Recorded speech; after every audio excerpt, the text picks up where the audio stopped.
Hello and welcome to Game Changers, a technology show whose aim is to bring you up to speed on trending and emerging technologies that are providing solutions to life's problems day in, day out. My name is Tabitha Muthoni, and first let's have a look at tech trends that are shaping our Kenyan tech market. All right, here we go. Women in tech.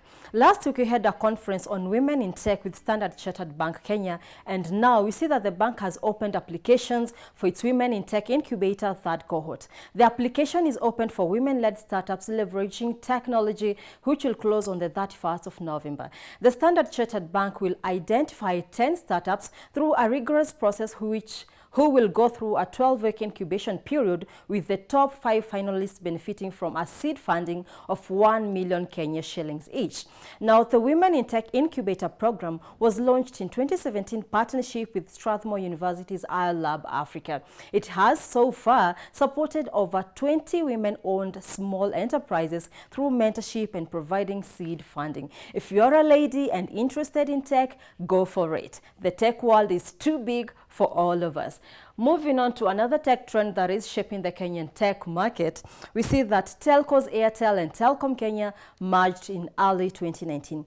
The plan was to see the carriers combine some of their key businesses, including carrier, mobile, and enterprise services, to grow their reach in a market where the two telcos have otherwise done poorly and have always played catch-up with Safaricom, that rakes in 90% of revenues from the state. Now, the alliance has, however, stalled after two primary items emerged. To begin with, the ESCC believes that some public funds were misused when a loan issued by the Treasury to Telecom Kenya was turned to government equity. This happened back when Orange Kenya sold its business to Helios, a development that saw the carrier rebrand to Telecom Kenya. Secondly, Safaricom wants the two carriers to pay their dues that amount to 1.3 billion Kenya shillings, of which Telecom Kenya owes the most at 900 million Kenya shillings. Now, the nation's leading carrier wrote to the Communications Authority of Kenya to stop the merger, where Telecom responded by faulting Safaricom's antics. Now, Safaricom would later explain its position and detailed its concerns over the merger, including frequency allocations that would see the CA sign the deal, give the two operators an unfair edge at 77.5 megahertz frequency for Airtel Telecom and 57.5 megahertz for the market leader. It is an issue that Safaricom is not taking lightly, bearing in mind that it commands twice the number of subscribers at 31 million versus a combined 17.5 million for the other team. Well, we do hope that an agreement will be reached and business will continue as usual. To the other thing that, to other tech trend that made headlines, or rather shaping the tech market, we see that in this online world where we live in, most people are not IT professionals, and sometimes they are not aware of the multiple security threats they face.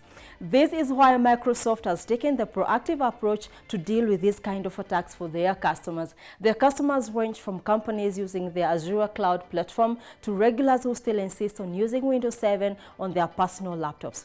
At the Microsoft Security Roundtable, David Weston, Microsoft's partner director of OS security, talked about how going passwordless is one of the areas they can improve on security. This is no surprise. One of the ways is to use the FIDO2 certification that allows for cryptographic login credentials that are unique across websites and not stored to servers, hence eliminating phishing risks.